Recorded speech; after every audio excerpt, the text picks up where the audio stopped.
हमारे चैनल को सब्सक्राइब करें और बेल आइकन दबाएं। नमस्कार, आदाब। मैं अनूप सोनी क्राइम पेट्रोल सतर्क के ब्लैक हेडलाइंस अध्याय के आज के एपिसोड में आप सबका स्वागत करता हूं। आज इस ब्लैक हेडलाइंस की कड़ी में हम आपको एक ऐसा केस दिखाने जा रहे हैं जिस तरह के जुर्म की और जुर्म के मकसद की कोई कल्पना भी नहीं कर सकता।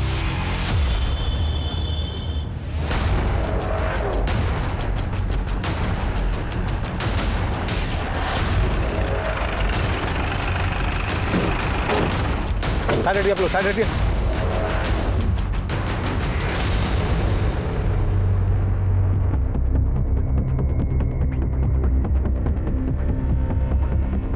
मिश्रा सर। आसपास देखो, इस औरत की कोई आईडी प्रूफ या मर्डर वेपन मिलता है तो। Okay sir. शुक्ला सर। आप लोगों में से किसी ने कुछ देखा? नहीं सर। इस औरत को जानते हो आप लोग? यहीं की है या कहीं और की है? मालूम नहीं सर। सर, ये औरत शायद प्रेग्नेंट थी। सर, इसका सिर्फ पेट काटा गया है और चेहरे को भी काटा गया है। और पेट शायद इसीलिए काटा गया है क्योंकि बच्चों को बाहर निकाला जा सके। और बाकी बॉडी पे घसीटने के अलावा और कोई चोट के निशान नहीं है सर। घाव और बॉडी की कंडीशन को देखकर ये लग रहा है कि ये मर्डर पिछले 24 घंटे के अंदर हुआ है। सर, शायद चेहरा इसीलिए बिगाड़ा गया है ताकि इसकी पहचान ना हो सके। लेकिन शुक्ला, कोई किसी औरत का इस तरह से पेट चीट कर बच्चा क्यों निकालेगा? क्या मकसद हो सकता है उसका? दुश्मनी या बदला? एक काम करो, आसपास और अच्छी तरह से चेक करो, शायद इसके बच्चे को कहीं आसपास ही फेंका हो।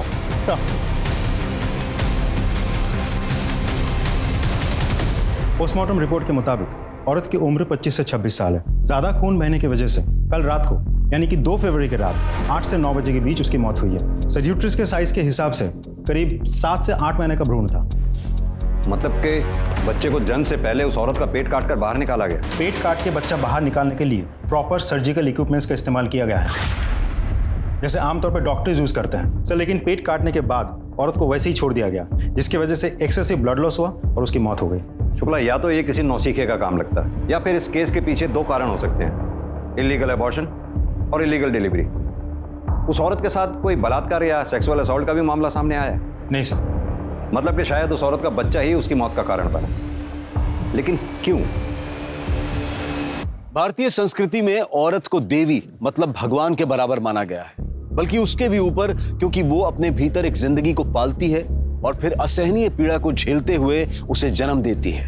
हमने बच्चों के हॉस्पिटल, स्कूल, मोहल्ले, गलियों और यहां तक कि उनके घर से अगवा होने के किस्से सुने हैं। लेकिन एक गर्भवती महिला के पेट को चीरकर उसके अजन्मे बच्चे को अगवा करने का घिनौना जुर्म सब पहली बार सुन रहे थे। कौन थी औरत जिसके साथ इतनी बर्बरता की गई थी और क्यों?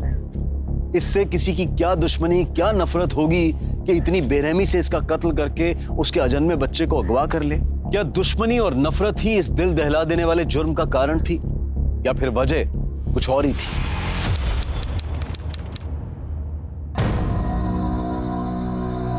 इंस्पेक्टर साहब कहाँ हैं? बहुत जरूरी काम है उनसे। कहाँ है इंस्पेक्टर साहब? सिग्नेचर मैंने ले लिया। सर हमें एक रिपोर्ट लिखवानी है। मेरी बीवी कल सुबह से लापता है। सब्जी लेने के लिए मार्केट गई थी सर, अभी तक वो वापस नहीं आई। हर जगह पता किया, सब जगह ढूंढा सर, और तो और उसका फोन भी ऑफ आ रहा है सर। कहीं ऐसा तो नहीं वो अपने मायके चली गई हो? नहीं सर, वो वहां नहीं गई, मैंने वहां भी पता कराया सर। उसकी कोई फोटो वगैरह? उनका किसी के साथ कोई झगड़ा, कोई दुश्मनी? नहीं सर, ऐसा कुछ भी नहीं है। बहुत सिंपल लोग हैं सर हम। आपसे ये किसने कहा कि सिंपल लोगों की किसी से कोई दुश्मनी या झगड़ा नहीं होता? ये भी तो हो सकता है वो अपनी मर्जी से कहीं चली गई, उसकी किसी से कोई दोस्ती या अफेयर वगैरह। सर कैसी बातें कर रहे हैं आप? सर वो ऐसी नहीं है, मेरी बीवी है, वो 7 महीने की प्रेग्नेंट है सर। 2 महीने में हमारा बच्चा होने वाला है। शुक्ला, इनकी पत्नी की डिटेल्स ले लो और छानबीन शुरू कर दो। इनकी पत्नी की फोटोग्राफ्स मार्केट में सब जगह सर्कुलेट करवा दो। लोकेशन रिकॉर्ड, कॉल रिकॉर्ड सब निकलवाओ। देखो शायद किसी ने कुछ देखा हो। चलो अब आइए मेरे साथ।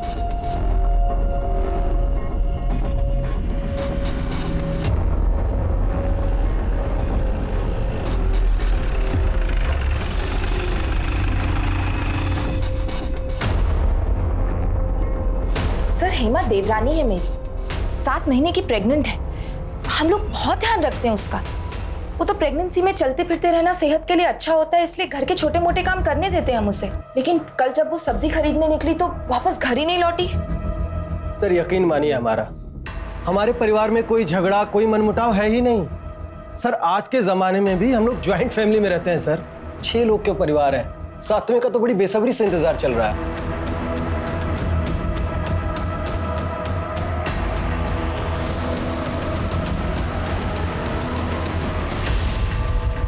सर हमने हेमा की फैमिली, आस पड़ोस के मार्केट, हर जगह पूछताछ की है, लेकिन कहीं से कोई सुराग नहीं मिला। मार्केट के किसी भी सीसीटीवी फुटेज में वो दिख नहीं रही। उसका फोन भी घर से बाहर स्विच ऑफ हुआ है। मैंने कॉल रिकॉर्ड्स खुद चेक किए हैं, ज्यादातर घर वालों के ही नंबर्स हैं। और फिरौती के पैसों के लिए भी अभी तक कोई फोन नहीं आया। पॉसिबल है कि ये किडनैपिंग का केस ही ना हो। अब सवाल ये उठता है कि हेमा गई तो गई कहाँ? क्या अपनी मर्जी से कहीं चली गई?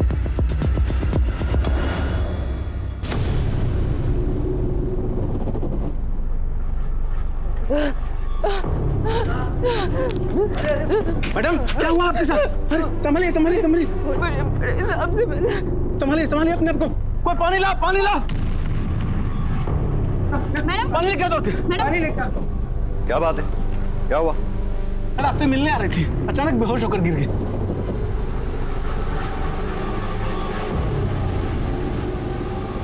हेमा? आइए। हेमा, हेमा क्या हो गया तुम्हें? अरे ये सब कहाँ चली गई थी तुम? मैंने उनको रोकने की बहुत कोशिश की, लेकिन नहीं रोक पाए। हेमा तुम क्या कह रही हो? मैं सब्जी लेने जा रही थी मार्केट में और सब इतना जल्दी हो गया कि मैं कुछ समझ ही नहीं पाई।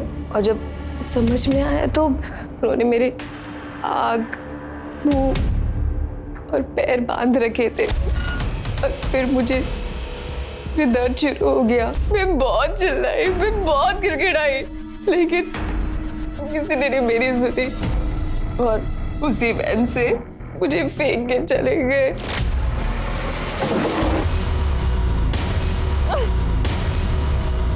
मैं बहुत मुश्किल से यहाँ तक पहुंची हूँ। आपने उन किडनैपर्स का या फिर उस औरत का चेहरा देखा है? या फिर कोई ऐसी बात जो आपको याद हो? सर, उनका चेहरा हमेशा ढका रहता था। सर प्लीज, मैं आपके हाथ जोड़ती हूँ, प्लीज मेरा बच्चा वापस ला दो।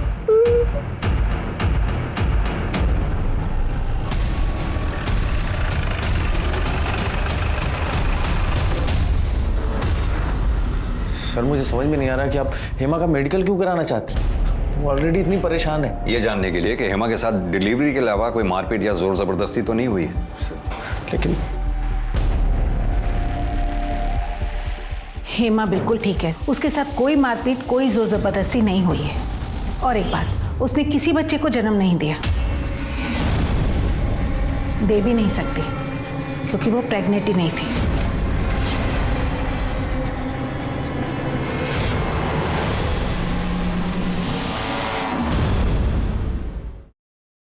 सर राजेश भैया की 2 बेटियां हैं, वो बेटा नहीं दे पाए।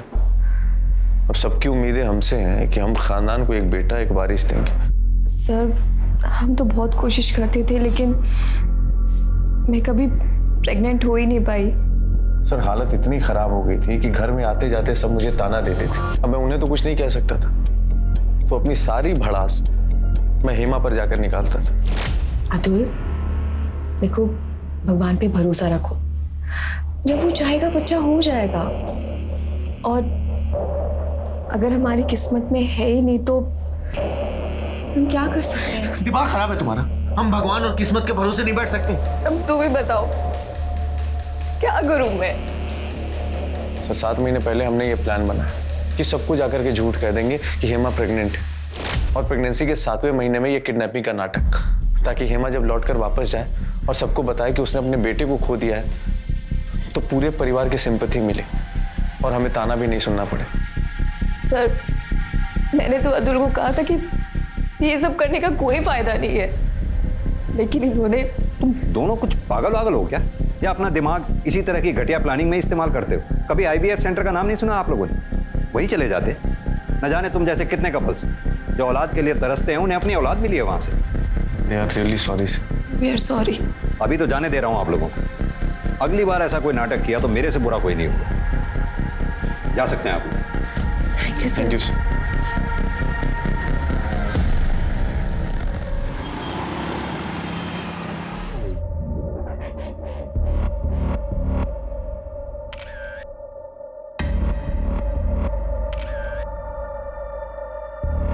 का चेहरा तो देखो कैसे चमक रहा है, पक्का बेटा ही होगा देखना। हेमा, आज तेरी गोद भराई है, माँ बनने वाली है तू। अरे थोड़ा तो मुस्कुरा दे। क्या हुआ हेमा, सब ठीक है ना? तू कुछ परेशान लग रही है। जया भाभी, हेमा का पूरा परिवार है उसका ध्यान देने के लिए, आप अपना देखिए। आपको भी तो 2 महीने में बच्चा होने वाला है। बाकी हेमा को डरने की कोई जरूरत नहीं है ना हेमा?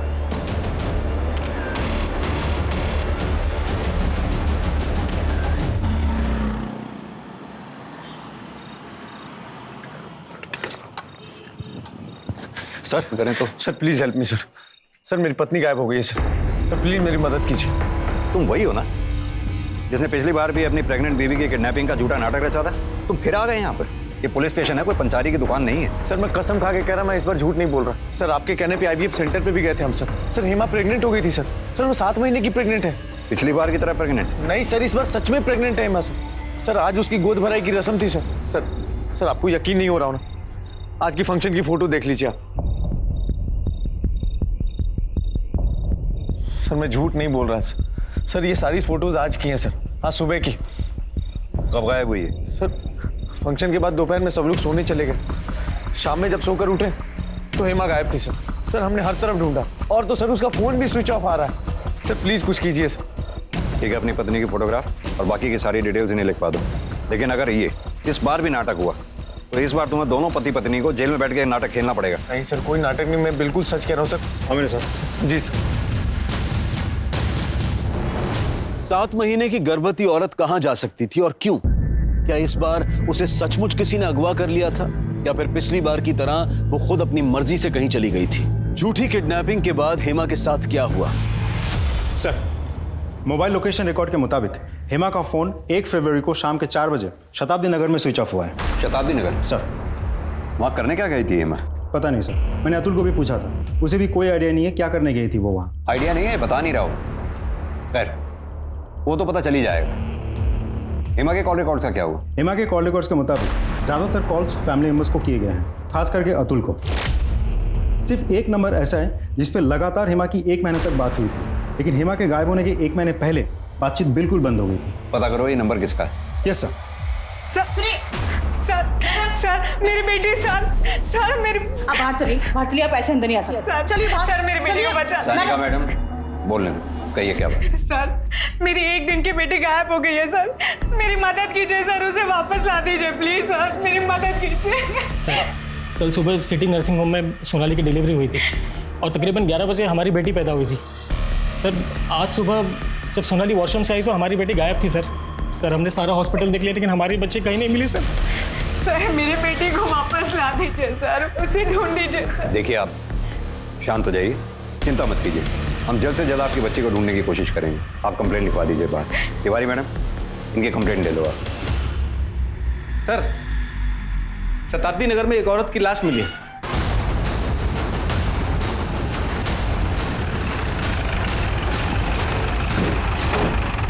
साइड हटिए आप लोग, साइड हटिए।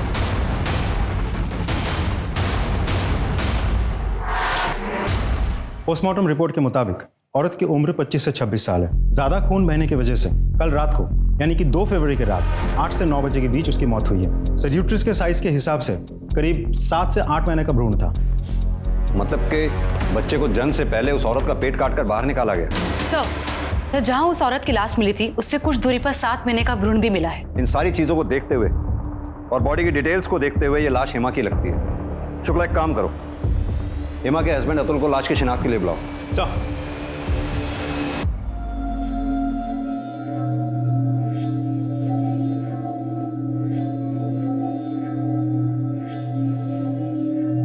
बॉडी के ऊपर से हमें एक कपड़े और गहने मिले।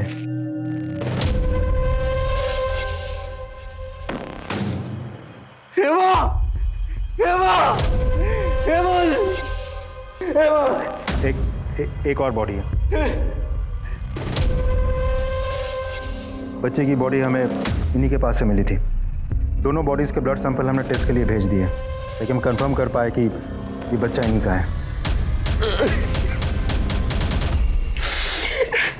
देखिए मैं जानता हूँ कि ये मौका नहीं है ऐसे सवाल करने का, फिर भी क्या कोई ऐसा है जिस पे आप लोगों को शक हो, जो ये कर सकता हो? सर हम आपको पहले ही बता चुके हैं, हम बहुत सिंपल लोग हैं सर। हमारा किसी से कोई झगड़ा, कोई दुश्मनी नहीं है सर। शायद ही कोई ऐसा हो जो हेमा के मां बनने से दुखी होगा।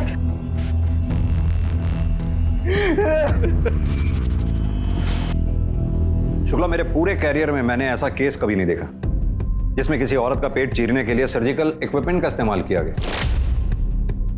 कातिल बच्चे को जिंदा रखना चाहता था या फिर उसे मारना चाहता था? इस हद तक वो हेमा से नफरत करता था कि उसका चेहरा तक बिगाड़ दिया। लेकिन क्यों? क्योंकि हेमा के घर वालों का कहना है ऐसा कोई भी नहीं जो हेमा और उसके बच्चे को नुकसान पहुंचाएगा। तो क्या कातिल इन तीनों घर वालों में से कोई एक है? अतुल, कहीं ऐसा तो नहीं अतुल अपनी बीवी से झूठे प्यार का और फिक्र का दिखावा हमारे सामने कर रहा हो? लेकिन सर मुझे ये समझ में नहीं आ रहा है, अतुल का मकसद क्या हो सकता है? वो अपनी ही बीवी और बेटे का मर्डर क्यों करेगा? अब ये तो पता नहीं, लेकिन पता करना पड़ेगा। शुक्ला, तुम्हें इस केस में कुछ भी अजीब नजर नहीं आ रहा? सर अभी तक तो नहीं, लेकिन एक टीम लगातार पूछताछ कर रही है। आई एम श्योर बहुत जल्द कोई ना कोई क्लू हाथ लग जाएगा। सर शताब्दी नगर में एक दाइमा है जो इस पूरे तहसील में घरों में बच्चों की डिलीवरी करवाती है। और सर, हेमा का मोबाइल उसके घर के पास ही स्विच ऑफ हुआ था।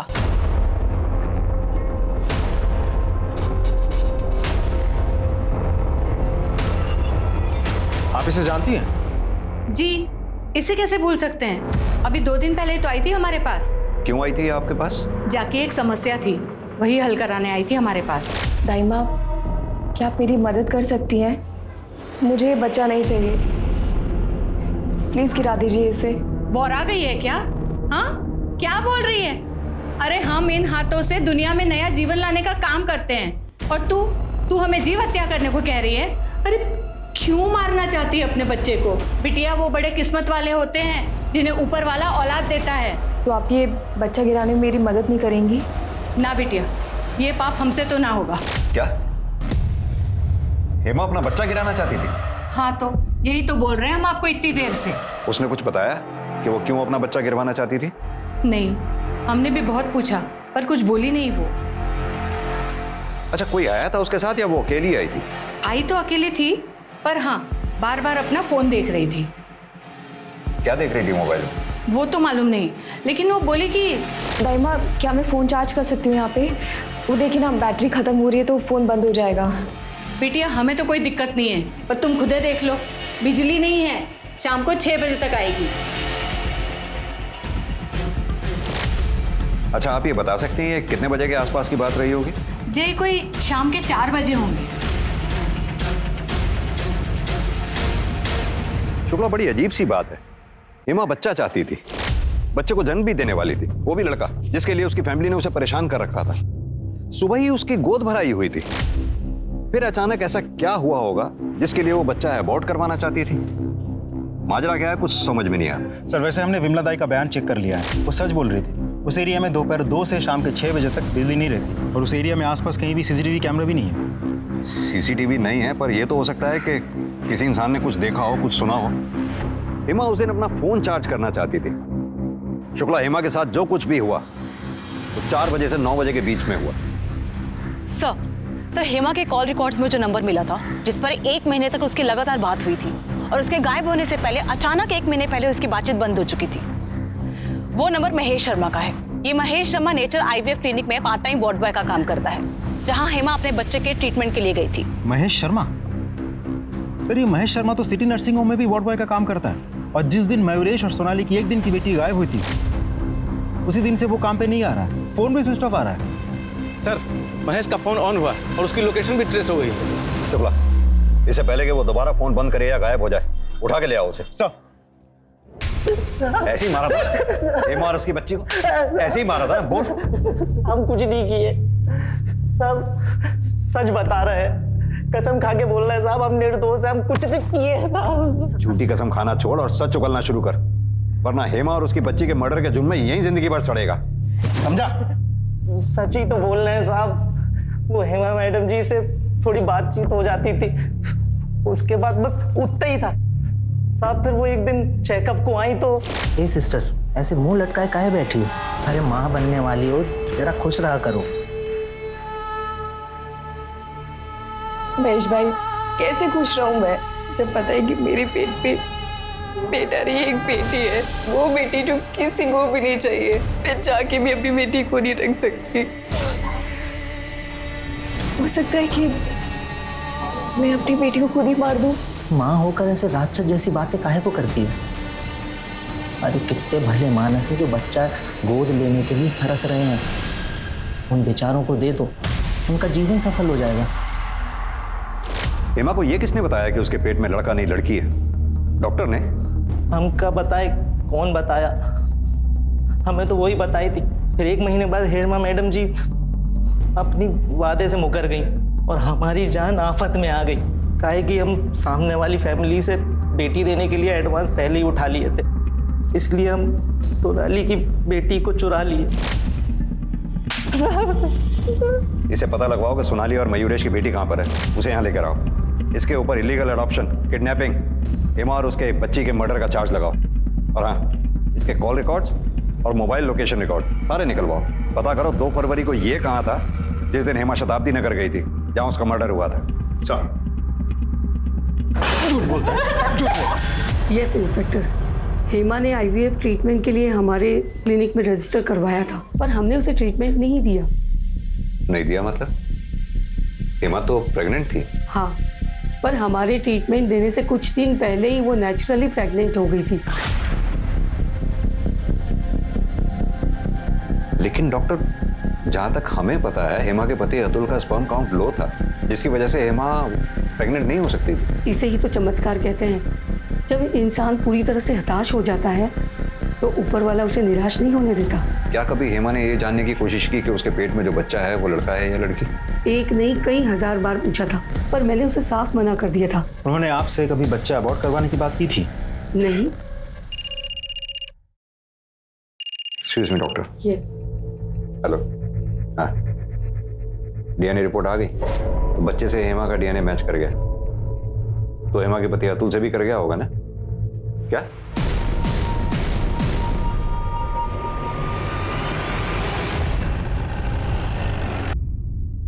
ये क्या बकवास है सर? ऐसा कैसे हो सकता है? हेमा के पेट में पलने वाला बच्चा अतुल का नहीं होगा तो किसका होगा? जरा तमीज से बात कीजिए। ऐसा मैं नहीं, डीएनए रिपोर्ट कह रही है कि हेमा के पेट में जो बच्चा था वो अतुल का नहीं था। हाँ, तो क्या भरोसा कि जो डीएनए रिपोर्ट में लिखा है वही सच है? हो सकता है कि जबरदस्ती आप ये हेमा के पेट में पलने वाला बच्चा अगर मेरा नहीं था तो वो राजेश भाई साहब का ही होगा। अतुल क्या पक रहा है? होश में है? थोड़ी तो शर्म कर। मुझे शर्म नहीं आ। अरे आपको शर्म आई थी? भूल गया जब हेमा प्रेग्नेंट नहीं हो रही थी तो आते जाते कैसे ताला देते थे? और उस दिन भाई साहब जब मैं ऑफिस जा रहा था, अरे तब तो हद कर दी थी आपने। अरे अतुल। हाँ भैया।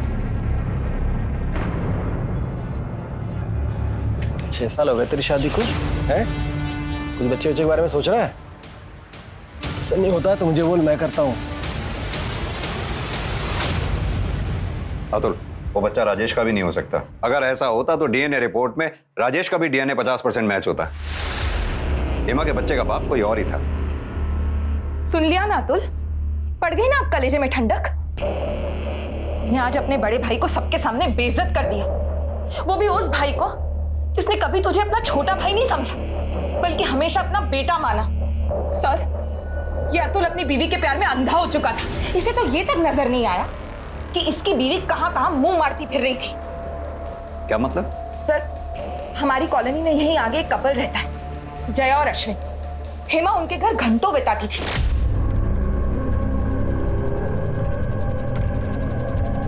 हेमा, मंदिर से आ रही हो? हाँ भाभी। क्या हुआ? पूरा पसीना पसीना हो रही हो। चलो थोड़ी देर मेरे यहाँ आराम कर लो, फिर चली जाना। भाभी मैं शाम को आती हूँ। नहीं, कुछ नहीं, चलो अंदर। चलो चलो चलो जल्दी चलो। मैंने खुद कितनी बार देखा है कि जया अपने घर का दरवाजा बाहर से बंद कर उन दोनों को अकेले छोड़कर चली जाती थी। अब भगवान ही जाने वो दोनों अंदर अकेले में क्या क्या गुजराते थे। जबान संभाल के। अरे तू मुझे क्या चुप करवा रहा है? ये सब तेरी बीवी तेरे पीठ के पीछे करती थी जब तू ऑफिस में रहता था। सर, अभी जब हेमा प्रेग्नेंट हुई थी उसी के आसपास जया भी प्रेग्नेंट हुई थी, लेकिन कहते हैं ना भगवान सब देखता है। अभी 1-2 दिन पहले उस कमीनी जया का बच्चा भी गिर गया। ताला लगा हुआ है यहाँ। कोई है क्या आसपास? देखो सर, ये इस एरिया का वॉचमैन है। ये घर क्यों बंद है? घर वाले कहाँ हैं? क्या जाने साहब, जया भाभी का बच्चा पैदा होते ही गुजर गया। 3 तारीख को गए थे दफनाने के लिए, उसकी अगली सुबह से ताला जड़ा हुआ। ठीक है, तुम जाओ। Okay sir. शुक्ला सर, ये जया और उसके हस्बैंड का फोन नंबर पता करो, दोनों के call records, mobile location records सब पता करो, दोनों के फोन सर्वेलेंस पे डालो, पता करो ये दोनों हैं कहाँ पर। शुक्ला, अगर उर्मिला सच बोल रही है तो हेमा और उसके बच्चे के कत्ल में ये अश्विन एक अहम संदिग्ध है। पर एक बात समझ में नहीं आई, हेमा ने खुद महेश और विमला दाई से ये क्यों कहा कि उसके पेट में बेटी पल रही है, जबकि उसके पेट में बेटा पल रहा था? उसे किसने गलत इंफॉर्मेशन दी होगी जिसकी वजह से वो अबॉर्ट तक करवाने पहुंच गई? अब उसके बच्चे का बाप है कौन? अश्विन या फिर कोई और? सर, अतुल के कॉल रिकॉर्ड्स में एक नंबर मिला जिस पर उसके अक्सर बातचीत होती है। किसका नंबर है? सर, अतुल के घर में काम करने वाली बाई रत्ना का। और जब हमने रत्ना के बारे में पता किया तो ये पता चला कि रत्ना भी 7 महीने प्रेग्नेंट है और अतुल उसे पिछले कुछ दिनों से पैसों की मदद कर रहा है। ओह, तो कहानी में एक और ट्विस्ट। ये सिंपल लोग तो कुछ ज्यादा ही घुमावदार निकले। चलो इस रत्ना से भी पूछताछ कर लेते हैं कि उस पर इतनी मेहरबानी किस लिए। हाँ साहब, ये सच है कि मैं मिश्रा जी के वहाँ मेड का काम करती हूँ। अतुल साहब तो भगवान समान है। उन्होंने मेरी हालत देखकर खुद ही बोल दिया कि तुम आराम करो और तनख्वाह घर में ही मिल जाएगी। इसी हालत की वजह से अतुल तुम्हें तनख्वाह दे रहा था या फिर वजह कोई और थी? या फिर इसलिए दे रहा था क्योंकि तुम अतुल के बच्चे की माँ बनने वाली हो? ये कौन बोल दिया साहब? हम गरीब हैं, हमें तो कोई भी कुछ भी आके बोल देता है। लेकिन उस भगवान समान आदमी पर कीचड़ मत उछालिए। वो तो हेमा दीदी को इतना प्यार करते हैं कि किसी की तरफ नजर उठाकर भी नहीं देखते। प्यार करते थे। अब ना तुम्हारी हेमा दीदी रही और ना ही उसका बच्चा, क्योंकि दोनों को रास्ते से तुमने हटा दिया ताकि तुम अतुल की जिंदगी में शामिल हो सको। सच है ना ये बात? क्या हेमा दीदी नहीं रही? ये तो मुझे नहीं पता साहब। मैं तो कई महीने से घर से बाहर भी नहीं निकली। पर ये सब कैसे और कौन किया? सब कुछ तो ठीक चल रहा था। हमें याद है हेमा दीदी जब पेट से थी तो अतुल साहब को डर था कि कहीं उनकी बेटी ना हो जाए। और साहब, अतुल साहब को पता था कि हमारे पहले से 2 बेटे हैं और वो कुछ महीने पहले हमारे पास आए। रत्ना, अगर इस बार भी तुझे बेटा हुआ और हेमा को बेटी, तो क्या हमारी बेटी के बदले तू अपने बेटे को देगी? किसी को कुछ पता नहीं चलेगा, तेरे पति को भी नहीं। बोल, देगी अपने बेटे को? और इसके बदले में मैं तुझे 5 लाख रुपए भी दूंगा।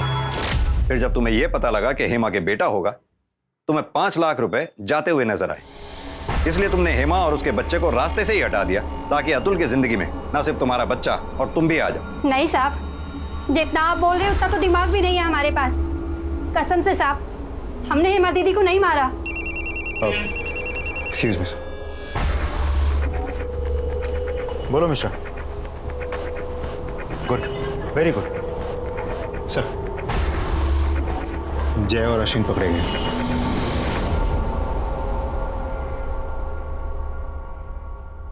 बोलो बोलो। सर, मेरी पहली शादी में मेरा तलाक हो चुका था। मेरे पहले पति ने दोनों बच्चों को अपने पास ही रख लिया था। उसके बाद मैं अश्विन से मिली और हम दोनों ने शादी कर ली, जबकि मैं मेरी पहली शादी में ही अपनी नसबंदी करा चुकी थी। सर, मुझे तो नहीं, लेकिन अश्विन को अपना बच्चा चाहिए था जो मैं उसे नहीं दे सकती थी। फिर मुझे हेमा और उसके हालात के बारे में पता चला। मुझे पता चला कि अतुल के लो स्पर्म काउंट की वजह से वो कभी माँ नहीं बन सकती है। फिर हमारे बाबा जी ने हमें बताया कि हमारी किस्मत में बच्चा है, लेकिन वो हमें हेमा के ज़रिए मिल सकता है। इसलिए फिर मैंने हेमा से धीरे धीरे दोस्ती बढ़ाई। उसके बाद वो अपना दुख बताने के लिए मेरे पास आती थी और फिर मैं उसे लस्सी या जूस में नशे की गोलियां मिलाकर दे देती थी जिससे वो सो जाती थी। वो बच्चा जिसे वो अनजाने ही हमारे लिए पैदा करेगी। फिर हेमा ने एक दिन मुझे बताया कि वो बिना IVF ट्रीटमेंट के नेचुरल तरीके से प्रेग्नेंट हुई है। तो हम समझ गए थे कि वो बच्चा अश्विन का ही है। उसके बाद हमने अपना प्लान आगे बढ़ाया और फिर मैंने भी सबको बोला कुछ दिन में कि मैं भी अब प्रेग्नेंट हूँ।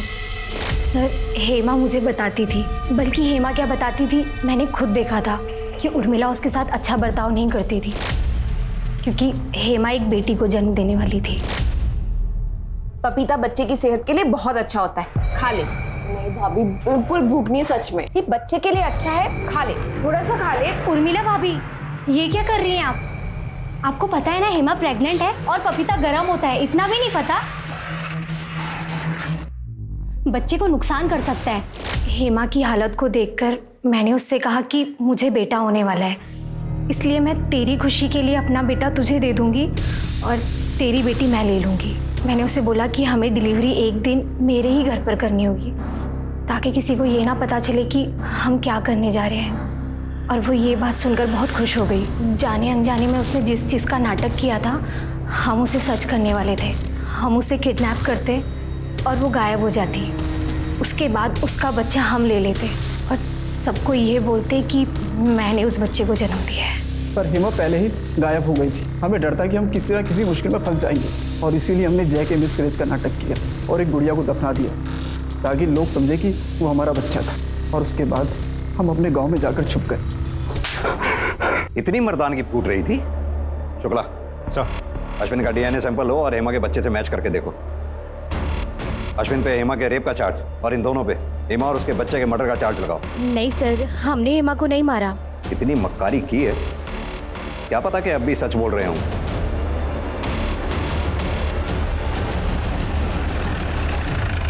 सर, जैसा आप सोच रहे हैं वैसा कुछ भी नहीं है। मुझे नहीं पता जया ने आपसे झूठ क्यों बोला। जया को झूठ बोल के क्या मिलेगा, लेकिन आपको सच बोल के थोड़ी बहुत राहत जरूर मिल सकती है उर्मिला जी। इसलिए अब आप सच बोलिए, वरना पुलिस को गुमराह करने के मामले में आपको अरेस्ट भी किया जा सकता है, समझिए आप। अब आप बोलिए। हाँ सर, मैंने हेमा से झूठ बोला था कि उसे लड़की होगी, क्योंकि मैं नहीं चाहती थी कि वो लड़की को जन्म दे। अगर उसे बेटा हो जाता तो सब कुछ उसका हो जाता। फिर मेरी बेटियों निधि और नेहा का क्या होता? पहले इनकी कोई कदर नहीं, उसके बाद तो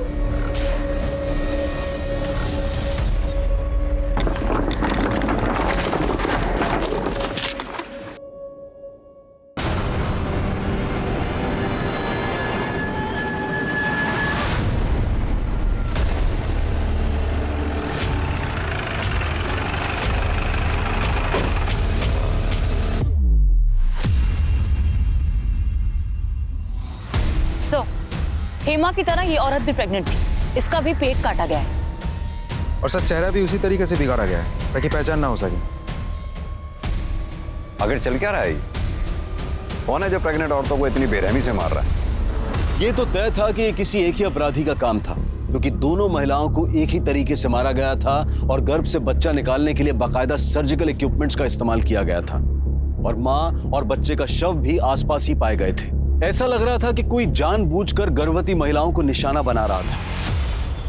ये लीजिए आपकी चाय।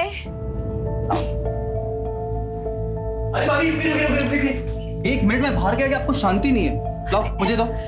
डॉक्टर ने आपको मना किया ना, अंकुश भैया का जो भी काम है मैं करूंगा। मुझे बताओ। मिलिंद, अरे उसका काम उसे करने दे, तू अकेले क्या क्या करेगा? क्या क्या कर सकता हूँ उसकी लिस्ट मैं आपको बाद में दूंगा। मैं जा रहा हूँ फिलहाल मार्केट आपके लिए फ्रेश सब्जियां लेने के लिए और आपके लिए फ्रूट्स लेने के लिए। तब तक आप यहाँ बैठेंगे, ठीक है? आइए, आराम से आराम से आराम से आराम से। और इनका ख्याल आप रखेंगे, ठीक है? ठीक है। कूड़े के पास जिस औरत की डेड बॉडी मिली थी, उसकी फोटोग्राफ आसपास के पुलिस स्टेशन में भेज दी ना? जी सर। साहब, मेरा नाम गणेश है साहब। मेरी जोरू कल सुबह से ही गायब है साहब। दोनों बेटों को बोलकर गई थी कि घंटे भर में काम से वापस आ जाएगी, और अभी तक लौट कर नहीं आई साहब। अब तो उसका फोन भी बंद आ रहा है साहब। नाम क्या है तुम्हारी बीवी का? रत्ना। रत्ना? जी। फोटो वगैरह है? जी, ये देखिए सर। और कोई निशानी? साहब, उसके हाथ पे गुदा भी हुआ है, यहाँ पे।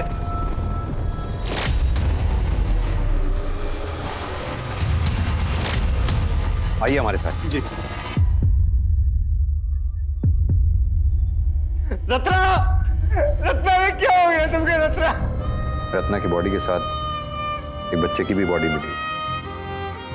रत्ना को भी ठीक उसी तरह से मारा गया था जैसे कि हेमा को। रत्ना भी हेमा की तरह प्रेग्नेंट थी। अर्जेंट बेसिस पे रत्ना के कॉल रिकॉर्ड्स और मोबाइल लोकेशन रिकॉर्ड्स निकलवाओ। पता करो उसके मोबाइल की लास्ट लोकेशन क्या थी। ये जो भी है इससे पहले कि वो दूसरी प्रेग्नेंट लेडीज को अपना शिकार बनाए, हमें उस तक पहुंचना होगा।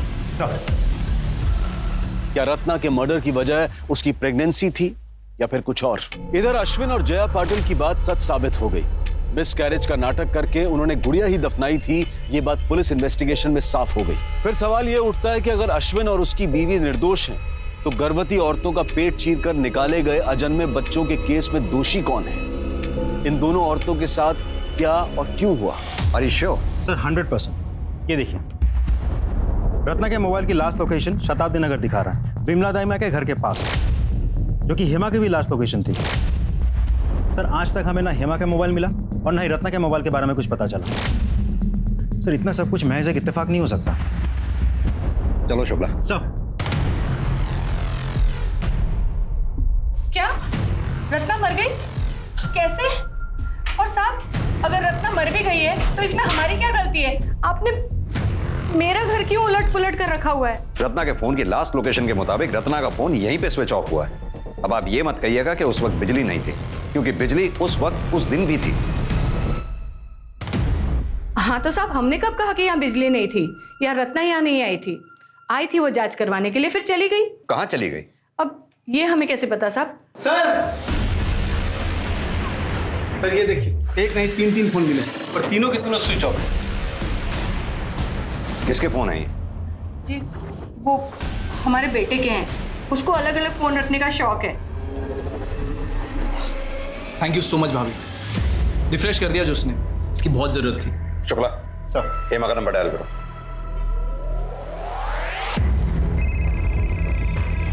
रत्ना का नंबर डायल करो।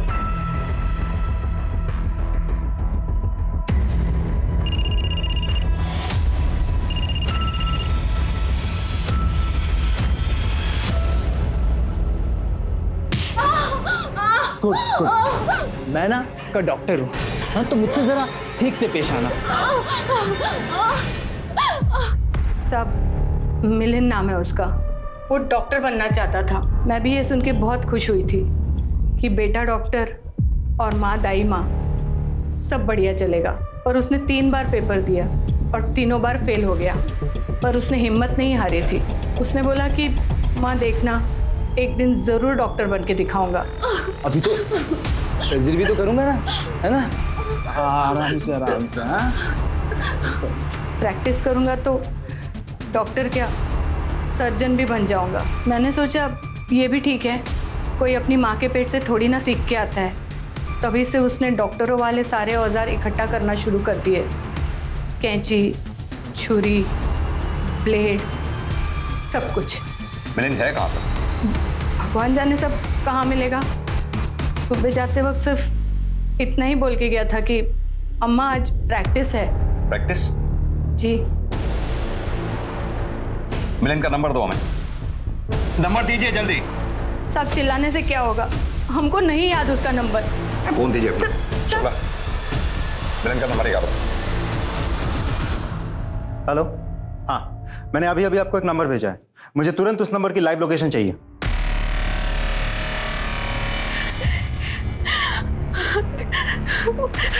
क्या है मिलिंद? लटक जा, चल चल चल लटक जा, बस 20 मिनट, उसके बाद सब कुछ ठीक हो जाएगा। हैं? चल।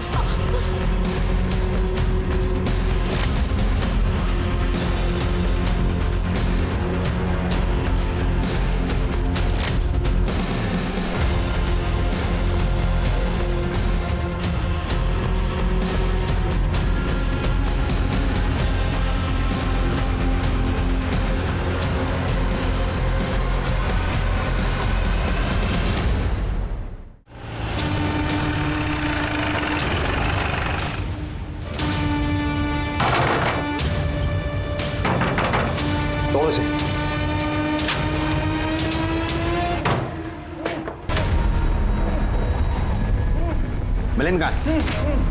मिश्रा खोलो इसको।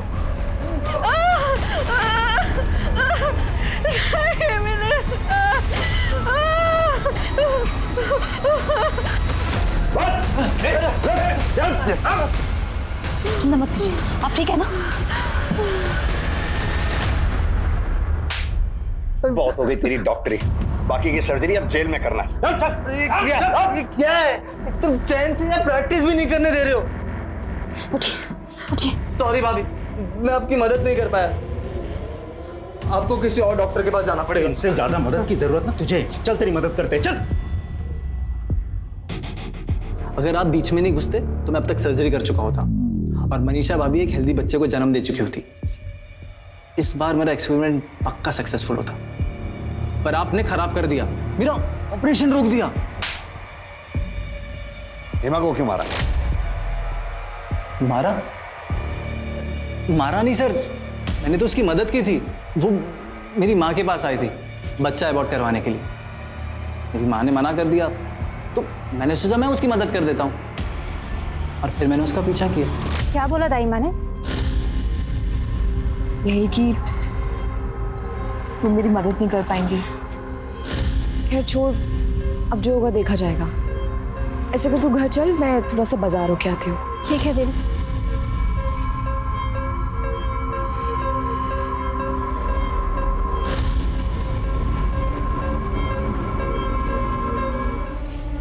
आप चाहो तो बच्चा अबॉर्ट करने में मैं आपकी मदद कर सकता हूँ। अब नहीं, आप घबराइए मत, मैं एक डॉक्टर ही हूँ और मैंने काफ़ी डिलीवरियाँ कराई है। प्रोसीजर बिल्कुल नॉर्मल है और इजीली अबॉर्ट हो जाएगा। आइए बैठिए ना। फिर मैं उसे अपने घर के पीछे खाली गोदाम में ले गया। ये तुम कहाँ लेके आए हो मुझे? तुम तो कहते तुम डॉक्टर हो। हाँ मैं हूँ, टेंशन मत लो। देखो मुझे ना तुमसे कुछ नहीं करना। मुझे बहुत गुस्सा आया उस औरत पर। अरे थोड़ा कोऑपरेट कर लेती तो क्या हो जाता, पर नहीं। हेमा से पहले वैशाली का मर्डर किया था ना? मर्डर नहीं, सर्जरी। एक्चुअली वो मेरा पहला एक्सपेरिमेंट था। बहुत खराब काम किया था मैंने। मुझे अपने आप पर बहुत गुस्सा आया। तूने उसकी बॉडी कहाँ फेंकी? उसकी बॉडी मैंने नदी में फेंक दी थी। रत्ना को क्यों मारा? रत्ना? वो मुझसे जवाब मांगने आई थी। उसकी हिम्मत देखिए। उस दिन जब हम हेमादी को छोड़कर ऑटो में बैठे थे तो हम देखे थे तुम कुछ बात कर रहे थे ना हेमादी से। सच बताओ, तुम ही ने मारा ना हेमादी को? सच बता दो, नहीं तो हम पुलिस के पास जाएंगे, फिर वही निपटेंगे तुमसे। सच जानना है ना तुम्हें? हाँ। तो आओ देखो। तुम ये कहाँ ले आए मुझे? काश मैं उन्हें यादगार के तौर पे अपने साथ रख पाता, पर कोई बात नहीं। याद के तौर पे मैंने उनके मोबाइल रख लिए। शुक्ला, अब तुम इसकी ऐसी सर्जरी करो ये चाहे भी तो कभी यहां से बाहर ना निकल सके।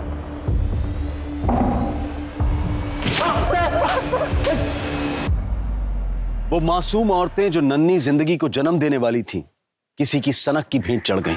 हालांकि सबकी कहानी दर्दनाक है, लेकिन हेमा जिसने एक बच्चे के लिए अपने घर परिवार यहां तक के पड़ोसियों की यातना झेली, और जब वो उस खुशी को पाने जा रही थी तो एक बीमार मानसिकता ने उसका ही जीवन छीन लिया। एक ऐसे व्यक्ति ने जिसका उससे दूर दूर तक कोई संबंध नहीं था। जिंदगी की होड़, समाज और इच्छाओं के दबाव में इतना भी ना आए कि हेमा की तरह खुद जुर्म का शिकार बन जाए, और ना ही मिलिंद की तरह ख्वाहिशों के नाम पर पागलपन पाले। अब मैं अनूप सोनी आपसे विदा लेता हूं। फिर मुलाकात होगी क्राइम पेट्रोल सतर्क के ब्लैक हेडलाइंस अध्याय में एक और नए केस के साथ। और याद रखें, क्राइम और आपके बीच में सिर्फ इतना फर्क है कि आप कितने सतर्क हैं। सतर्क रहें, सुरक्षित रहें। जय Hind. For more updates, subscribe to our channel, click the show links and enjoy watching the videos.